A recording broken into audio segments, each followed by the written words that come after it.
ద్వితీయోపదేశకాండం 1వ అధ్యాయం 31, 32, 33 వచనాలు అందరం కలిసి చదువుకుందాం. 1, 2, 3 స్టార్ట్.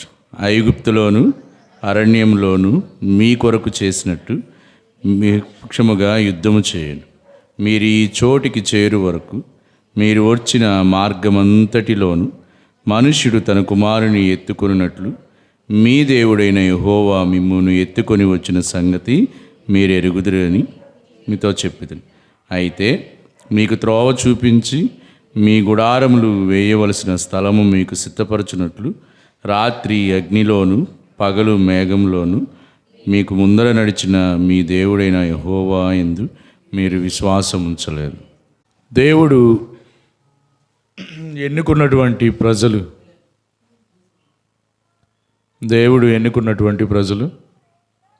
చెప్పండి, ఎవరు? ఇశ్రాయేలీయులు. దేవుడు ఏర్పాటు చేసుకున్న లేకపోతే ఎన్నుకున్నటువంటి ప్రజలు ఇశ్రాయేలీయులు. ఎన్ని సంవత్సరాలు అరణ్యంలో నడిపించాడని? 40 సంవత్సరాలు. 40 సంవత్సరాలని రోజుల్లోకి మార్చామనుకోండి, 14,600 రోజులు. 14,600 రోజులు. ఒకవేళ గంటల్లోకి మార్చితే 3,50,400. ఇదేంది నాకు రోజులు గంటలు చెప్తున్నాను. మళ్ళీ దాన్ని ఇంటూ 60 వేసుకుంటే నిమిషాలు, ఇంటూ 60 వేస్తే సెకండ్స్.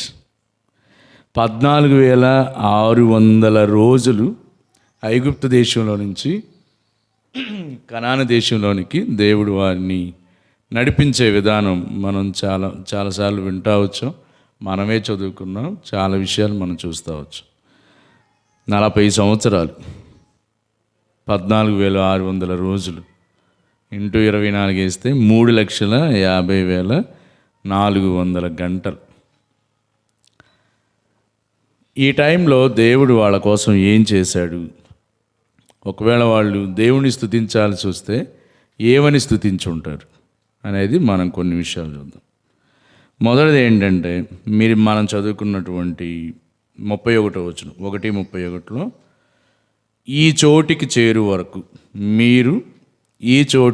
వరకు మీరు వచ్చిన మార్గమంతటిలోను మనుష్యుడు తన కుమారుని ఎత్తుకొనినట్లు మీ దేవుడైన యెహోవా మిమ్మల్ని ఎత్తుకొని వచ్చిన సంగతి మీరెరుగుదురని మీతో చెప్పింది.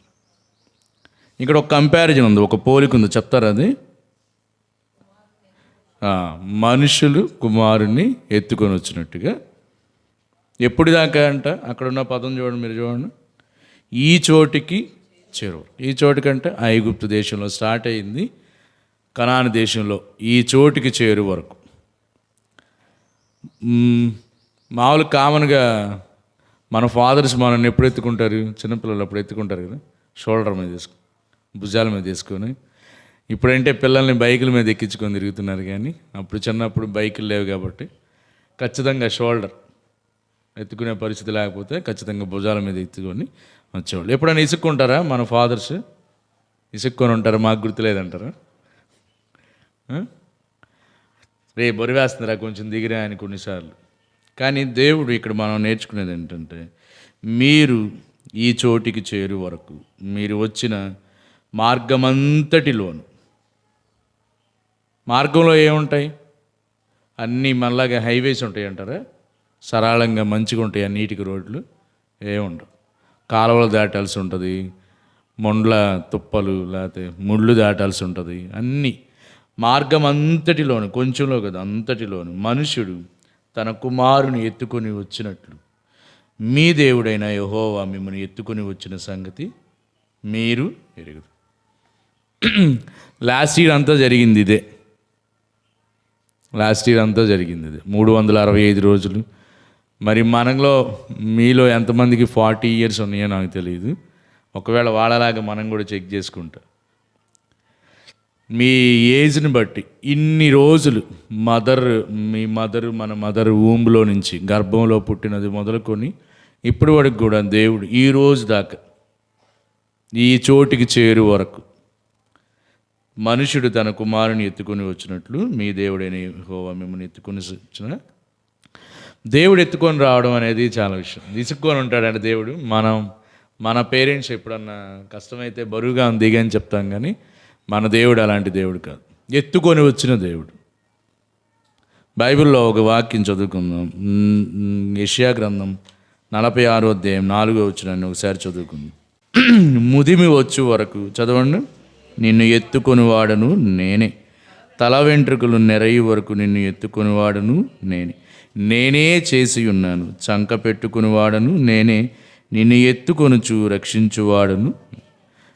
వాళ్ళనైతే 40 సంవత్సరాలు తండ్రి ఫాదర్ లాగా ఎత్తుకొని వచ్చాడు, కానీ మనమైతే చెప్పండి ఎప్పుడు దాకంటే ముదిమి అంటే ముసలతనం. ఇంకా చెప్పాలంటే చనిపోయిన దాకా ఆయన మనల్ని ఈ భూలోకంలో ఎత్తుకుని వచ్చాడు. ఇంకా వెంట్రుకలు నెరయి వరకు, ఇది అందరికీ కామన్గా జరుగుతుంది కాబట్టి అది మనం పక్కన పెట్టామనుకోండి. చంక పెట్టుకుని వాడును, ఎత్తుకొని రక్షించువాడను నేను. ఎందుకు దేవుణ్ణి మనం స్తుతించాలి అంటే, ఈ చోటికి చేరే వరకు మార్గమంతటిలో, ఈ చోటికి చేరే వరకు మార్గమంతటిలో ఎత్తుకొని రావడం అనేది చాలా గొప్ప విషయం. ఎప్పుడు దాకా ఎత్తుకుంటాడని చెప్పారు? ముదిమి వచ్చే వరకు, తలని వెంట్రుకలు నెరయు వరకు. తర్వాత ఎత్తుకొనుచు రక్షించువాడిని కూడా నేనే. చంకను కూడా పెట్టుకుంటాడు. దాన్ని బట్టి దేవుణ్ణి మనం ఎంతైనా స్తుతించవచ్చు. 40 సంవత్సరాలు ఎంతమంది జనాలు ఉన్నారు? 10 మందా 20 మందా? 20 సంవత్సరాలు పైబడిన పురుషులు మాత్రమే లెక్కించబడింది. అది 6 లక్షల చిల్లర, 6,03,000 చిల్లర ఉంది. మరి స్త్రీల సంగతి లేదు.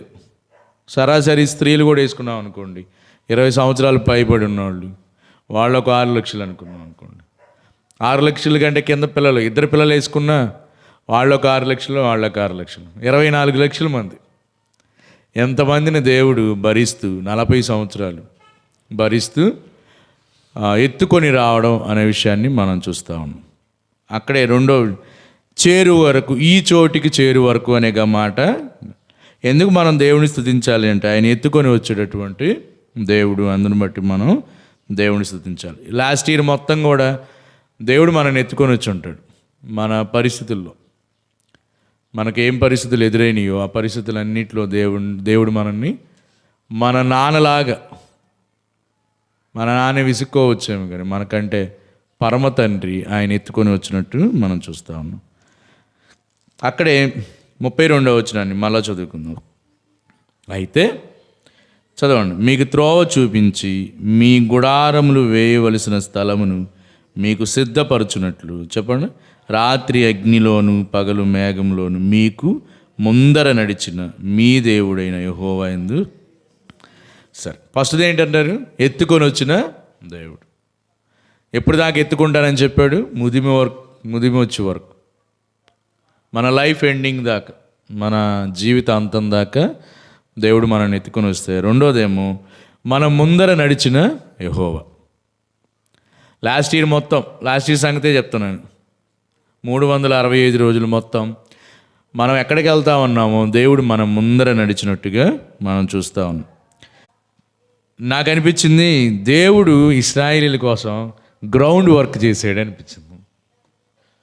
నిజమే అన్నమాట. దేవుడు ఇశ్రాయేల్ కోసం ఏం చేశాడు చెప్పండి? గ్రౌండ్ వర్క్ చేశాడు. మనమేమో ఎవరన్నా అఫీషియల్స్ వస్తూ ఉంటే మనం గ్రౌండ్ వర్క్ చేస్తాం, అధికారులు గ్రౌండ్ వర్క్ చేస్తారు.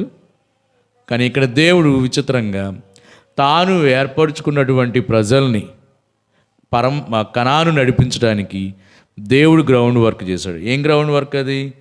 త్రోవ చూపించడానికి, గుడారాలు వేయవలసిన స్థలం. ఇప్పుడు గుడారం ఎక్కడ పడితే అక్కడ వేస్తారా? ఫెసిలిటీస్ అన్నీ ఉండాలా, సౌకర్యాలన్నీ ఉండాలి. దేవుడు ఎంత గ్రౌండ్ వర్క్ చేశాడో అనేది చాలా ఆశ్చర్యంగా ఉంది. మన ముందర నడిచిన యెహోవా, ముందర నడుస్తూ గ్రౌండ్ సిద్ధపరుస్తూ గుడారాలు ఎక్కడేయాలి అనే అంతా ఆలోచిస్తూ దేవుడు మనకు ముందర నడిచాడు. లాస్ట్ ఇయర్ అంతా కూడా జరిగింది అదే. దేవుడు మనకి ముందుగానే ఈరోజు స్కూల్కి వెళ్ళాలంటే, లేకపోతే ఆఫీస్కి వెళ్ళాలంటే, ఈవెన్ గ్రేడింగ్కి వెళ్ళాలంటే అది పెద్ద విషయం ఏం కాదు. దేవుడు మన మార్గాల్ని దేవుడు సరళం చేసి ఉంటాడు. అందుని బట్టి దేవుడిని మనం ఎంతైనా స్తుతించవచ్చు. అయితే దేవుడు ఫెసిలిటీస్ ఉన్నటువంటి ప్లేస్ని సెలెక్ట్ చేశాడు. త్రోవంతట్లో అన్నీ ఆయన గ్రౌండ్ వర్క్ చేసి ఇశ్రాయేలీల్ని ఎంతమంది, మొత్తం ఎంతమంది, 24, నియరెస్ట్గా దగ్గరగా చూసుకుంటే 24-25 లక్షల మందిని, చాలామంది. కాబట్టి అంతమందిని ఒక ప్లేస్లోకి రావడం, ప్లేస్ సెలెక్ట్ చేయడం చాలా గొప్ప విషయం.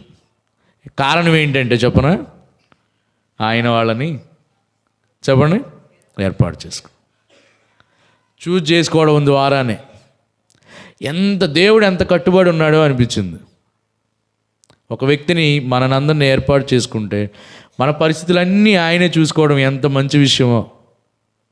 కానీ మనం అన్నట్టుగా ఆయనకి ఇష్టమైన వాళ్ళంగా జీవిస్తున్నామా లేదనేది తర్వాత. మూడవది కానీ చూస్తే అక్కడే 31వ వచనం చూద్దాం. 1వ అధ్యాయంలోనే 31వ వచనం చూద్దాం.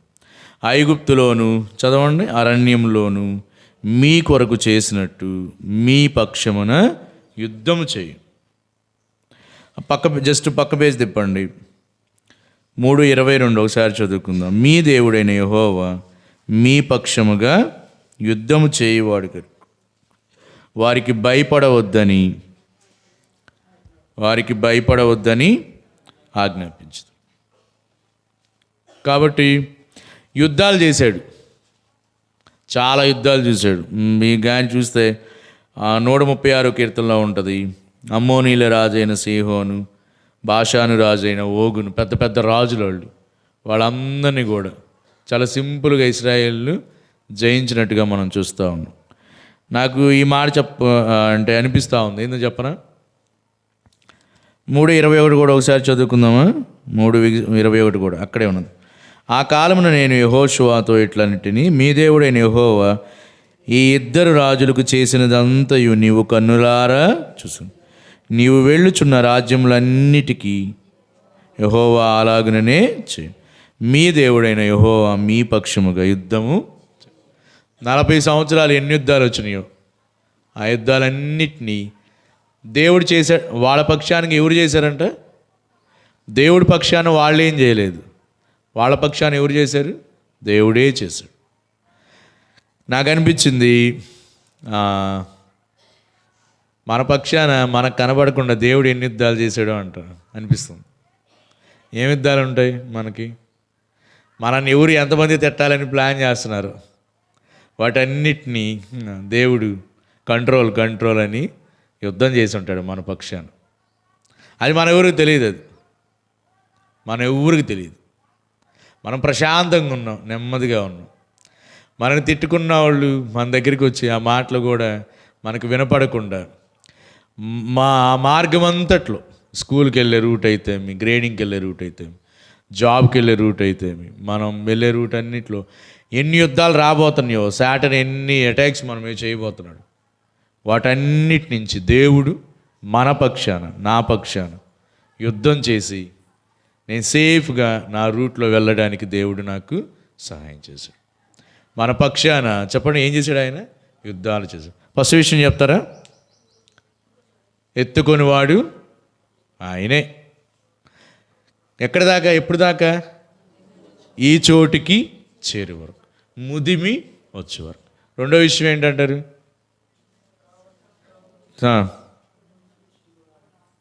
రెండో విషయం ముందర నడిచిన యెహోవా, త్రోవను సరళం చేస్తా ముందర నడిచినటువంటి యెహోవా. మూడోది ఏంటి? యుద్ధములు చేసినది. మన పక్షాన దేవుని మనం ఎందుకు స్తుతించాలని చెప్పాను కదా. మానసికమైనటువంటి యుద్ధాలు చాలా ఉంటాయి, వాటన్నిటిని కూడా దేవుడే జయిస్తూ మనకి సురక్షితంగా మనం ఉండడానికి దేవుడు మనకి చేసినట్టు. ఎంతమంది మన మీద దాడి చేయాలని ప్లాన్ చేస్తూ ఉంటారు మాటలతోటి, కత్తులు అవన్నీ కాదులే కానీ మాటలతోటి, దాన్ని కూడా దేవుడు తప్పించినట్టు మనం చూస్తాం. అక్కడే 4వ అధ్యాయం 7వ వచనం అందరికి కలిసి చదువుదాము. అక్కడే ఎలా అనగా మనము ఆయనకు మొరపెట్టినప్పుడెల్లా మన దేవుడైన యెహోవా మనకు సమీపంగా ఉన్నట్టు మరి ఏ గొప్ప జనమునకు ఏ దేవుడు సమీపంగా. ఓ, ఇది ఇంకా వండర్ఫుల్ విషయం కదా. మనకు సమీపంగా ఉన్నట్టు. మనం గొప్పవాళ్ళమా? ఎదవలం, పనికిమాలినోళ్ళం, నీచులం, తృణీకరింపబడిన వాళ్ళం. అటువంటి మన కోసం అట్లాంటి మనల్ని మనం తగ్గించుకొని మనం ప్రార్థన చేస్తూ ఉన్నప్పుడు దేవుడు మనకెట్లా ఉన్నాడంట చెప్పండి. అక్కడ ఉన్నమాట సమీపంగా ఉన్నాడు. ఏ గొప్ప దేవుడు అని రాయాలి చూడండి. ఏ గొప్ప జనం అని రాశాడు అక్కడ. జనాల్ని గొప్పగా చూస్తున్నాడు దేవుడు. మీరు నా దృష్టిలో చాలా గొప్పోళ్ళు మీరు అన్నట్టుగా దేవుడు చూస్తున్నాడు ఇశ్రాయేలీని. మనం మొరపెట్టినప్పుడల్లా చదువు మళ్ళీ చదువు. మనము ఆయనకు మొర్రపెట్టినప్పుడల్లా మన దేవుడైన యెహోవా మనకు సమీపంగా ఉన్నట్టు ఏ గొప్ప జనమునకు ఏ దేవుడు నా పక్కనే ఉన్నాడు. మొరపెడితే రెడీగా ఆన్సర్ ఇద్దామన్నట్టుగా సమీపంగా నియరెస్ట్గా దేవుడు ఉన్నట్టుగా మనం చూస్తూ ఉన్నాం. ఇది మనందరి జీవితాల్లో సత్యం. నిజమేనంటారు? ఇది సత్యమేనా? మనం మొరపెట్టినప్పుడల్లా మన దేవుడు మనకి సమీపంగా ఉన్నాడు. తర్వాత 4వ అధ్యాయం 31వ వచనం చదువుకుందాం. అందరం కలిసి చదువుకుందాం. చదువుదాం. నీ దేవుడైన యెహోవా కనికరము గల దేవుడు గనుక నిన్ను చెయ్యి విడవడు, నిన్ను నాశనము చేయుడు. తాను నీ పితరులతో ప్రమాణం చేసిన నిబంధనను మర్చిపోడు. లాస్ట్ ఇయర్ అంతా మనం నాశనం కాకుండా ఉండాము అంటే కారణం ఏంటంటారు? ఆయన ఏ లక్షణం అయింది? కనికరం కలిగినటువంటి దేవుడు. ఆయన లాస్ట్ ఇయర్ మొత్తం లేకపోతే గత సంవత్సరాలన్నింటిలో మీరు రక్షింపబడినప్పటి నుంచి లేకపోతే రక్షింపబడడానికి ముందు నుంచి మనం పుట్టినప్పటి నుంచి ఆయన కనికరాన్ని మనమే చూపిస్తూ ఉన్నాడు. ఆయన కనికరము గల దేవుడు కాబట్టే ఆయన మన చెయ్యి విడవలేదంట. ఇంకోటి అంటా కాదు, మన చెయ్యి విడవలేదు. ఇంకోటి నాశనం చేయలేదు. మనం వేసిన వ్యధవేషాలన్నిటికీ దేవుడు ఏదో ఒకరోజు నాశనం చేయొచ్చు. అదే 103లో చూస్తాం. ఆయన నిత్యము కోపించువాడు కాడు. గతంలో కూడా చూసాం ఆయన కోపం ఎంత ఉంటుంది? నిమిషం. ఆయన దయ ఆయుష్కాలం అంతా ఉంటుంది. ఎందుకంటే ఆయన కనికరం కలిగినటువంటి దేవుడు. ఇంకా తాను నీ పితరులతో ప్రమాణం చేసిన నిబంధనను కూడా మర్చిపోరు. అబ్రహాము లేకపోతే నోవహు వాళ్ళందరితో ఎప్పుడో చాలా పూర్వకాలం, ఎప్పుడో పురాతన కాలంలో చేసినటువంటి తీర్మానం, ఆ ప్రమాణాలు ఈరోజుకి కూడా దేవుడు మర్చిపోకుండా ఆ ఇశ్రాయేలు దేశాన్ని కాపాడుతున్నాడు. యేసుక్రీస్తుతో చేసినటువంటి ఆ విషయాలన్నింటిలో మనం కూడా నూతన నిబంధన ఇశ్రాయేలు మన పట్ల కూడా ఆ కనికరాన్ని అలాగే చూపిస్తూ ఉన్నాడు. ఒకసారి గుర్తు చేస్తారా? ఫస్ట్ది ఇప్పుడు చెప్పింది చెప్పండి. ఆయన ఎవరు చెప్పండి? కనికరము కలిగినటువంటి దేవుడు. కాబట్టే ఆయన ఏ 3 లక్షణాలు చెప్పండి. చెయ్యి విడవడు, ఇంకోటి నాశనం చేయలేదు లాస్ట్ ఇయర్ మొత్తం, ఇంకోటి పితరులతో చేసిన నిబంధన నెరవేరుస్తున్నాడు. ఇంకా నెక్స్ట్ తర్వాత చూద్దాం. దేవుడు వాళ్ళకి ఇచ్చినవన్నీ మనం కానీ ఆలోచించామనుకోండి అన్నీ రెడీమేడ్గా ఉంటాయి. రెడీమేడ్ ఎప్పుడు వింటాం?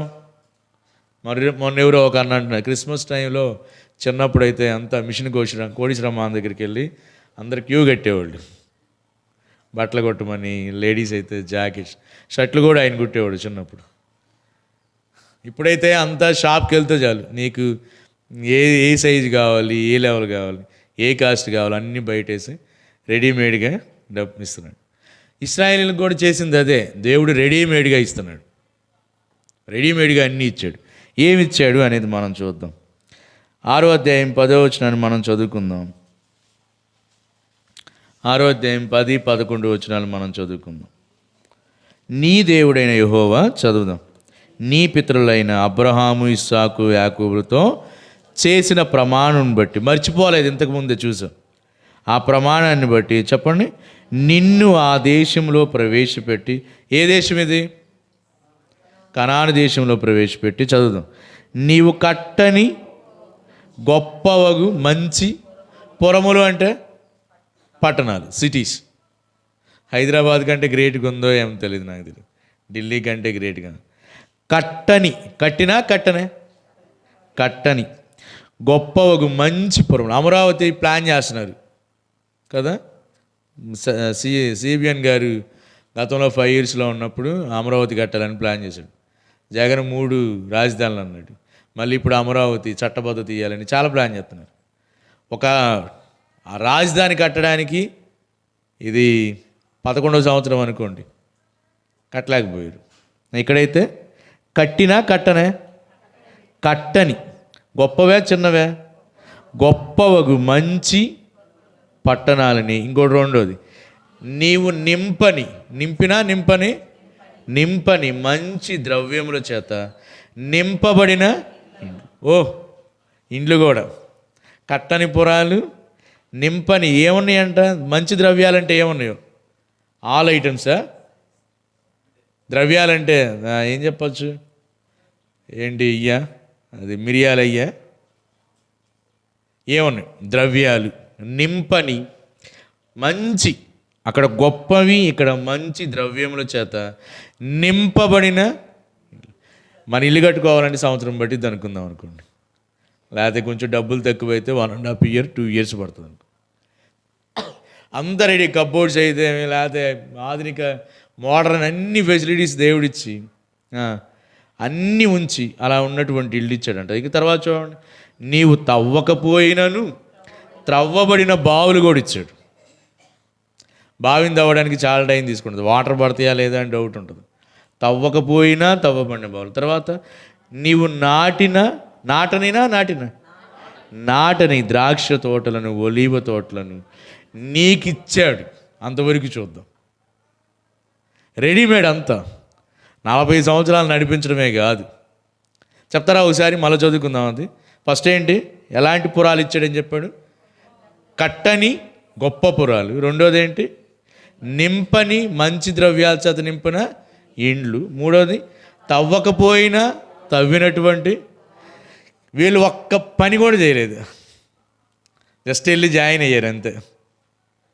ఎంత బాగుంటుంది. మనకు కూడా ఇలాంటి ఫెసిలిటీస్ ఉంటాయి కదా. మనం ఇల్లు కట్టుకోవాలంటే చాలా ప్లాన్ చేసుకోవాలి. పునాది దగ్గర నుంచి ప్లేస్ బాగు చేసుకోవడం, గోళ్ళ కట్టడం, okay, slab, rod bending work, మేస్త్రికి ఉండడు, ఎంత జరుగుతుంది. మంచి ద్రవ్యముల చేత ఇండ్లు, బావులు. ద్రాక్ష మొక్కలను ఇచ్చారా? ద్రాక్ష తోటలను ఇచ్చారా? ద్రాక్ష తోటలు అన్నీ కూడా దేవుడు ఇచ్చాడు. రెడీమేడ్. 8వ అధ్యాయం 3-4 వచనాలు చదువుకుందాం మళ్ళీ ఒకసారి. మళ్ళా కదా చదువుకుందాం. చదువుదాం, పక్క పేజీలోనే. ఆహారము వలనే గాక యెహోవా సెలవిచ్చిన ప్రతి మాట వలన నరులు బ్రతుకుదని నీకు తెలియజేయుటకు ఆయన నిన్ను అణిచి నీకు ఆకలి కలుగజేసి నీవే గాని నీ పితరులే గాని ఎరుగని మన్నాతో నిన్ను పోషించును. చదువుదాం. ఈ 40 సంవత్సరములు నీవు వేసుకుని బట్టలు పాతగెలలేదు, నీ కాలు ఇదేంది?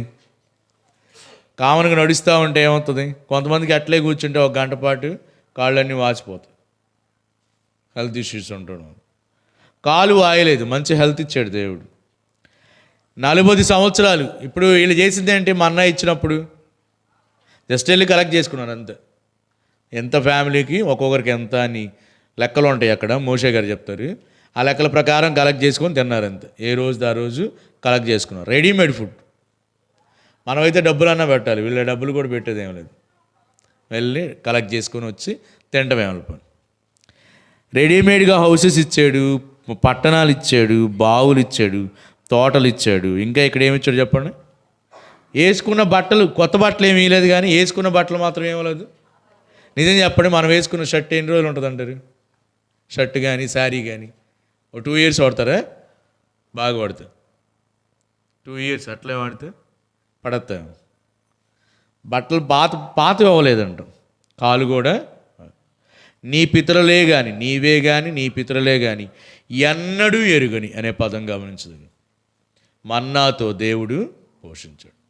పరలోకపు ఆహారం అన్నట్టుగా పూరేళ్ళు పక్షులు కొన్ని వచ్చాయి. మాకు కీరగాయ, మేము ఐగుప్తు జ్ఞాపకం చేసుకుంటారు వీళ్ళు తెలుసుగా. మాకు ఉల్లిపాయలు కీరగాయలు మాంసం ఉందాడ తిన్నాం, అది తిన్నాం ఇది అంటే దేవుడు మళ్ళా పూరేడు అనే వాటిని కూడా ఇచ్చినాడు మనం చూస్తాం. కాబట్టి రెడీమేడ్, అంతా రెడీమేడ్ వాళ్ళకి. ఏం జస్ట్ వెళ్ళి తినటం, కలెక్ట్ చేసుకోవడం, ఇంట్లో జాయిన్ అవ్వడం, బస్. అన్ని ఫెసిలిటీస్ అన్నీ దేవుడు ఇచ్చినట్టుగా చూస్తాం. పురాలని ఇచ్చిన దేవుడు, తర్వాత మన్నాతో పోషించినటువంటి ఈ 40 years హెల్త్ కూడా, కాలు వాయలేదు అంటే నా అర్థం, నేను అనుకుంటున్నాను మంచి హెల్త్ ఇచ్చాడు వాళ్ళకి, ఏ రోగాలు కూడా లేవన్నట్టుగా చూస్తాం. ఒకసారి గుర్తు చేసుకుందామా? చెప్పండి, మిమ్మల్ని కొంచెం ఇబ్బంది అది. చెప్పండి చెప్పండి, నా వైపు చూసి చెప్పండి. ఫస్ట్ వన్, ఎత్తుకొని వచ్చిన దేవుడు. రెండవది, ముందర నడిచిన దేవుడు. మూడవది, మన పక్షాన ఏం చేశాడు? కనబడిన యుద్ధాలు వాళ్ళ దగ్గర చేశాడు, మన దగ్గరేమో కనబడిన యుద్ధాలు చేశాడు. నాలుగవది, మనం మొరపెట్టినప్పుడల్లా సమీపంగా ఉన్నటువంటి దేవుడు. ఐదవది ఏంటి? కనికరము కలిగినటువంటి దేవుడు. ఆరోది ఏంటంటే అన్నీ ఎలా ఇచ్చాడు చెప్పండి? రెడీమేడ్, సిద్ధంగా ఉన్నాయి, నువ్వు వచ్చి తీసుకెళ్తే చాలు, అలా చేశాడు. ఏమేమి ఇచ్చాడు చెప్తారా? లిస్ట్ చెప్తారా? కట్టని కట్టిన కట్టలేదు వాళ్ళు. రెండోది, నింపని మంచి ద్రవ్యాలున్న ఇళ్ళు ఇచ్చాడు. తర్వాత తవ్వనటువంటి బావుని ఇచ్చాడు, నాటనటువంటి చెట్లు తోటల్ని ఇచ్చాడు.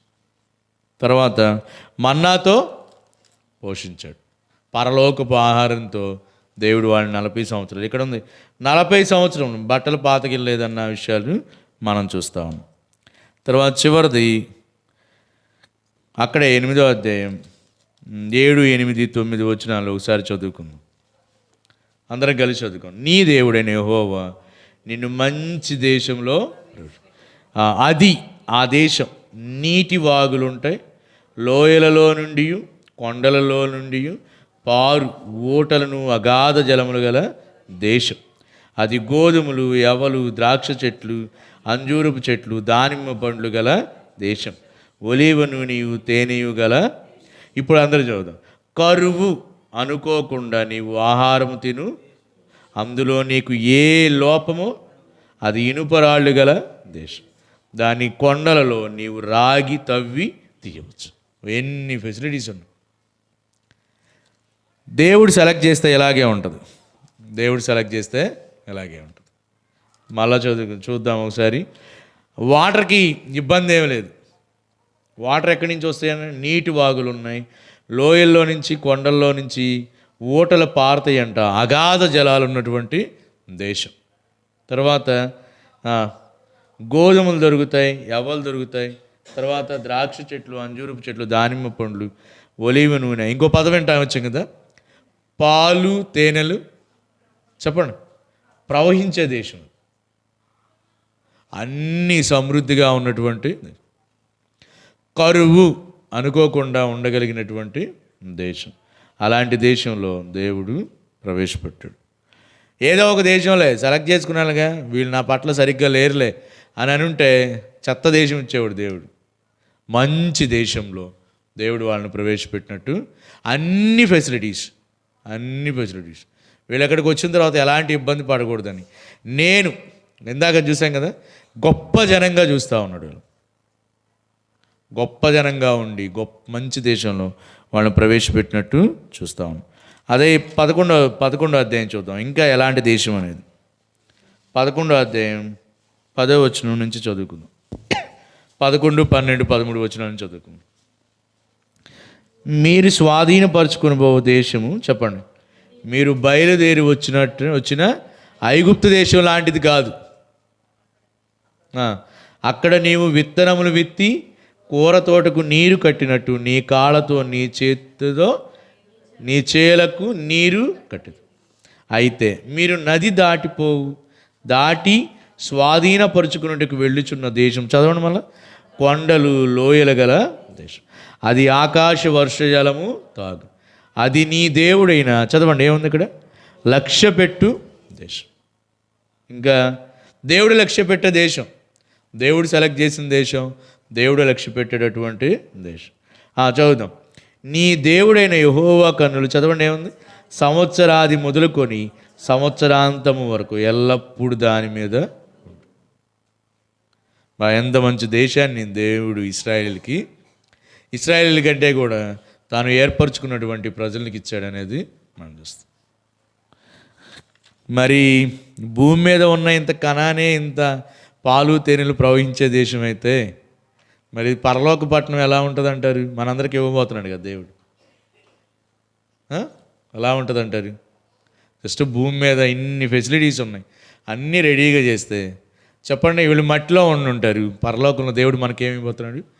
బంగారపు వీధులు, స్వర్ణమయమైన వీధులు అనే పదం చూస్తాము.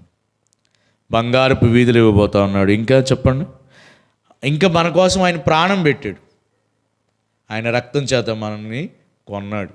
ప్రతి మనుషుని కోసం అన్నట్టుగా దేవుడు మనల్ని కొని మన కోసం రక్తం కార్చి పరమకణాన్ని ఇచ్చాడు. ఎల్లప్పుడూ ఆయనతో ఉండే భాగ్యం ఇచ్చాడు. ఇశ్రాయేలు తప్పు చేసినప్పుడల్లా దూరంగా ఉండిపోయాడు.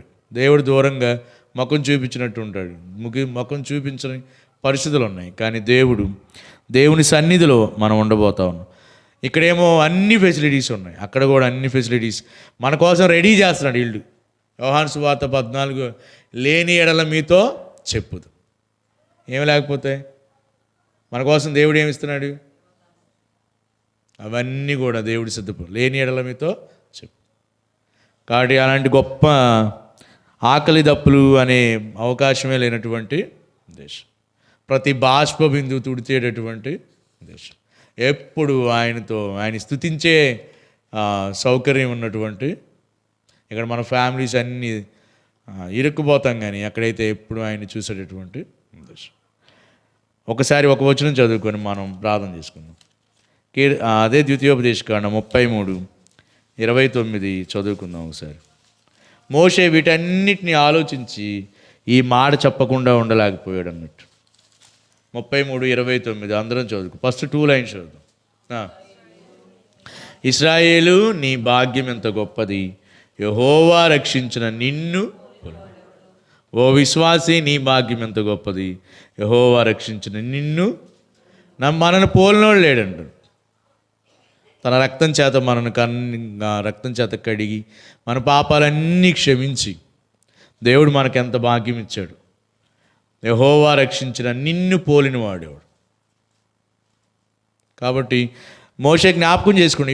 ఈ విషయాలన్నీ చెప్తా చివరికి వచ్చాడు, కంక్లూజన్గా చెప్తా ఉన్నాడు. ఇశ్రాయేలు నీ భాగ్యం ఎంత గొప్పది, ఎందుకంటే నీ ముందర నడిచాడు, నీ పక్షాన యుద్ధాలు చేశాడు, కనికిరాన్ని చూపించాడు, మొరపెట్టినప్పుడల్లా ప్రార్థనలు విన్నాడు, రెడీమేడ్గా అన్ని ఫెసిలిటీస్ ఉన్నటువంటి దేశాలు ఇచ్చాడు. మంచి దేశంలో రాగి ఇనుము ఉన్నటువంటి, వాటర్ ఉన్నటువంటి అన్ని ఫెసిలిటీస్ ఇచ్చాడు, ఎత్తుకొని వచ్చాడు. అందుకని మోషే చెప్పకుండా ఉండలేకపోయాడు అన్నట్టు. ఇశ్రాయేలు నీ భాగ్యం ఎంత గొప్పది. ఒకసారి గుర్తు చేసుకుందాం. చెప్తారా? ఒకసారి చెప్పి మనం ప్రార్థన చేసుకుందాం. ఫస్ట్ ఏంటి? ఓ విశ్వాసి, నీ భాగ్యం ఎంత గొప్పది అనుకుంటే యేసుక్రీస్తు మన కోసం నరావతారిగా రావడం అనేది గొప్ప విషయం.